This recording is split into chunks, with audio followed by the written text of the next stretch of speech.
All right, ma'am, will you please give me your full name and date of birth? Lillian Ing Stulce, 12/22/86. Okay, and then can you go ahead and make your appearance, please, Mr. Rude? John Rude, Your Honor, on behalf of the defendant. Okay, thank you.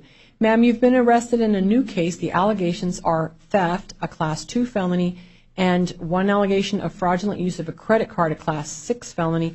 The alleged offense date listed is March 6th of 2014. It's a range of dates through September 17th of 2015.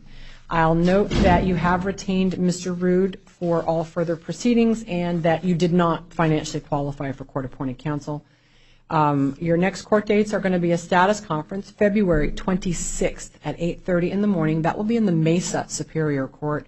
And your preliminary hearing will be March 4th at 8:30.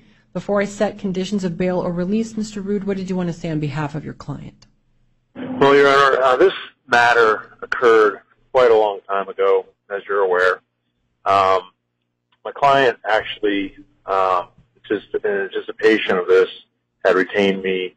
I want to say, 2+ years ago, where I was monitoring the situation and taking a look as deep as I could to see what was happening.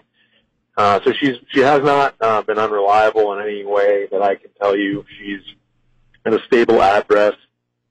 She works. She is, she does not have any criminal history that I could tell. So it looks to be a scenario where this incident is her only contact with the system. My argument, Your Honor, is that someone does not go through the extensive procedure of hiring an attorney at such an early stage if their intention is to run. I don't believe she's a danger to the community. This does not involve any violence or anything to that effect.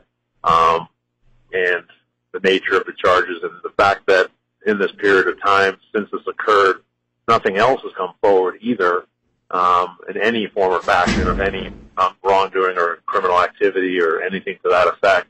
I guess we could say she's been on quasi-probation. We could argue that, if something else had happened, if this was a chronic problem, she would have probably been in front of Your Honor for multiple issues instead of just this incident. So I'd ask that she be released on her own recognizance, Your Honor, and, with a promise to appear.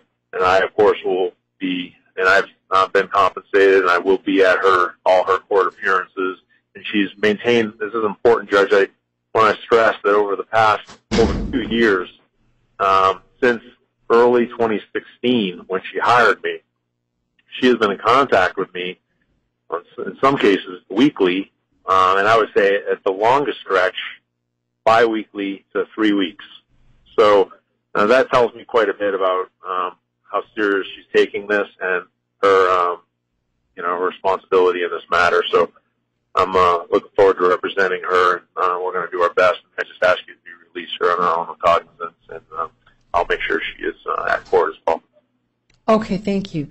Ma'am, I have considered the facts alleged against you and your lack of criminal history. I have also considered the statements of your lawyer here in court today and the results of our court's risk assessment in this case. And I am going to release you on your own recognizance. This is a large amount of money, but it's not a new case. So often when we see the allegation being a large amount of money, we worry that that money could be used to flee the jurisdiction. But I am also weighing the fact that these allegations are now pushing 5 years old. So weighing all of those things, I'm going to release you. You must not go to the scene of any of the alleged crimes. Don't have any contact with any alleged victims or witnesses in the case. Keep in contact with your lawyer. Do not miss your court dates. Okay? If you'll sign for the clerk, she'll give you your paperwork. Thank you. All right. Thank you. Thank you, Mr. Rude. That'll